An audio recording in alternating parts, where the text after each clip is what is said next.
Hi అండి. నమస్తే. Welcome to Durga Krishna kitchen. School నుంచి వచ్చే పిల్లలకి ఏదో ఒకటి స్నాక్స్ చేసి పెడుతూ ఉండాలి కదండీ. ఒకసారి ఇలాగా బియ్యం పిండితో కురుకురే ట్రై చేయండి. టేస్ట్ అయితే చాలా చాలా బావుంటుంది. ఇది అప్పటికప్పుడు చేసుకోవడానికే బావుంటుందండి. మనకి నిల్వ ఉండడానికి అంత బాగోదు. ఇది పెద్ద టైం కూడా తీసుకోదండి. ఒక పావు గంటలో ఈజీగా ప్రిపేర్ చేసుకోవచ్చు. టేస్ట్ అయితే కరకరలాడుతూ చాలా చాలా బావుంటుంది. తినే కొద్దీ తినాలనిపిస్తాయండి ఈ కురుకురే అనింది. వీడియోలోకి వెళ్ళే ముందు మీకు గనక ఈ వీడియో నచ్చినట్లయితే తప్పకుండా వీడియోని లైక్ చేసి, షేర్ చేసి, కామెంట్ చేయండి. అలానే ఛానల్‌ని సబ్స్క్రైబ్ చేసుకొని పక్కనే ఉన్న బెల్ ఐకాన్‌ని గనక క్లిక్ చేసినట్లయితే నేను పెట్టే ప్రతి వీడియో యొక్క నోటిఫికేషన్ మీకు వస్తుందండి. ఇంకా లేట్ చేయకుండా ఎంతో ఈజీగా ప్రిపేర్ చేసుకునే ఈ బియ్యం పిండి కురుకురే తయారీ విధానం ఎలాగో చూసేద్దాం. ముందుగా ఒక బౌల్‌లోకి హాఫ్ కప్ వరకు బియ్యం పిండి తీసుకోవాలండి. దానిలోకి 2 స్పూన్స్ వరకు శనగపిండి, అలానే టేస్ట్‌కి తగ్గట్టుగా ఉప్పును కూడా యాడ్ చేసుకొని, ఈ పిండి, ఉప్పు బాగా కలిసేలాగా ఒకసారి మొత్తం బాగా కలుపుకొని పక్కన పెట్టుకోవాలి. ఉప్పు చూసుకొని వేసుకోవాలండి. మళ్ళీ మనం లాస్ట్‌లో కూడా యాడ్ చేస్తాము ఉప్పు అనింది. తర్వాత స్టవ్ మీద పాన్ పెట్టి దానిలోకి ఏ కప్‌తో అయితే మీరు బియ్యం పిండి తీసుకున్నారో అదే కప్పుతో హాఫ్ కప్ వరకు వాటర్‌ని యాడ్ చేసుకోవాలి. వాటరు, బియ్యం పిండి సేమ్ క్వాంటిటీ అండి. ఇలా వాటర్ బాగా మరుగుతున్నప్పుడు ఒక చేత్తో కలుపుకుంటూ ఇంకో చేత్తో పిండిని కొద్ది కొద్దిగా వేసుకుంటూ ఉండలేమీ ఫామ్ అవ్వకుండా అలా కలుపుకుంటా ఉండాలి. స్టవ్ సిమ్‌లోనే ఉండాలండి బియ్యం పిండి వేస్తున్నప్పుడు.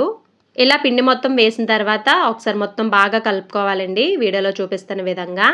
ఇలా కలిపి పెట్టుకున్న తర్వాత స్టవ్ ఆఫ్ చేసుకుని మూత పెట్టుకుని కొంతసేపు పిండిని ఉక్కనివ్వాలి. పిండి ఎంత బాగా ఉక్కితే క్రిస్పీగా అంత టేస్టీగా ఉంటాయండి మనకి కురుకురే అనింది.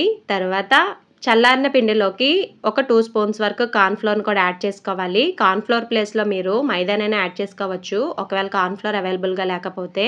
కార్న్ ఫ్లోర్ యాడ్ చేసిన తర్వాత పిండి మొత్తం ఒకసారి బాగా కలుపుకోవాలి చపాతీ పిండిలాగా. తర్వాత ఇలా ఒక రోల్ లాగా తీసుకొని వీడియోలో చూపిస్తున్న విధంగా చిన్ని చిన్ని ఉండల్లాగా తీసుకోవాలి.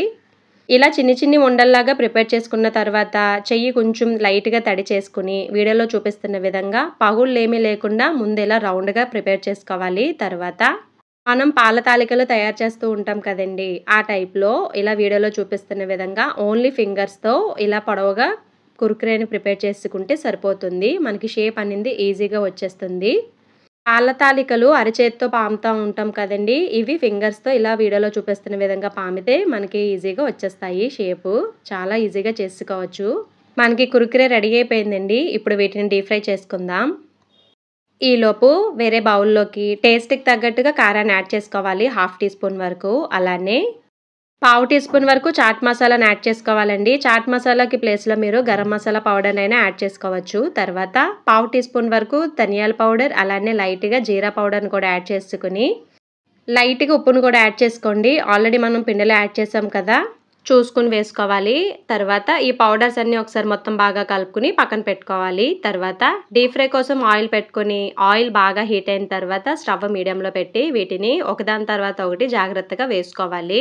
విరిగిపోతాయండి అన్నీ ఒకసారి వేసేస్తే. జాగ్రత్తగా వేసిన తర్వాత వీటిని వెంటనే కదిపేయకూడదండి. ఇవి లైట్‌గా కలర్ చేంజ్ అవుతాయి. అప్పుడు మాత్రమే జాగ్రత్తగా వీటిని కదుపుకోవాలి. వేసిన వెంటనే కదిపేస్తే మొత్తం ముక్కలైపోయి ఆయిల్‌లో కలిసిపోతాయండి. అవి కొంచెం లైట్‌గా గట్టిపడతాయి. ఆ తర్వాత మాత్రమే మనం ఇలా గరిటెతో జాగ్రత్తగా వీటిని కదుపుకోవాలి. ఇవి ఫ్రై అవుతున్నంత సేపు స్టవ్ మీడియంలోనే ఉండాలండి. మీరు హైలో పెట్టేస్తే పైన కలర్ వచ్చేస్తుంది. లోపల అనేది సరిగా ఉడకదు. సిమ్‌లో పెట్టేసినా కూడా మనకి క్రిస్పీగా అవ్వవండి. బాగుండదు టేస్ట్ అసలు. కాబట్టి స్టవ్ మీడియంలో పెట్టి వీటిని మంచి గోల్డెన్ కలర్ వచ్చేంత వరకు ఫ్రై చేసుకోవాలి. తర్వాత ఇలా మంచి గోల్డెన్ కలర్ వచ్చిన తర్వాత వీటిని తీసుకొని ప్లేట్‌లోకి ట్రాన్స్‌ఫర్ చేసుకోవడమే. తర్వాత మనం కలిపెట్టుకున్న పౌడర్స్ ఉంది కదండీ కారము, మసాలాలు.